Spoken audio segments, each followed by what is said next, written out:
இந்த ஸ்கார்ஃபேஸ் 10 வருஷத்துக்கும் மேலா தன்னுடைய பகுதியை ஆட்சி பண்ணியிருக்கு. பொதுவா ஆண் சிங்கங்கள் ஒரு 2-3 வருஷத்துக்குள்ளேயே மற்ற ஆண் சிங்கங்களால தோற்கடிக்கப்படும். ஆனா இந்த ஸ்கார்ஃபேஸ் மட்டும்தான் பல இளம் சிங்கங்களையும் வெற்றி பெற்றிருக்கு.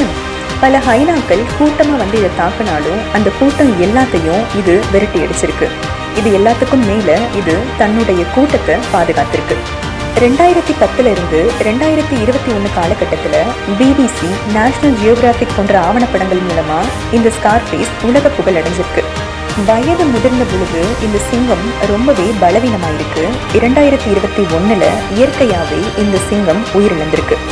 எந்த ஒரு வேட்டையாடலும் இல்லாம, எந்த ஒரு மனித தாக்குதலுக்கும் உள்ளாகாம இயற்கையாவே உயிரிழந்த இந்த ஸ்கார்ஃபேஸ் நம்ம எல்லாருக்கும் ஒரு வரலாறா வாழ்ந்திருக்கு. இந்த ஸ்கார்ஃபேஸ் ஒரு ராஜாவா பிறக்கலைனாலும் இது தனது கடைசி மூச்சு வரை ஒரு ராஜாவா வாழ்ந்திருக்கு.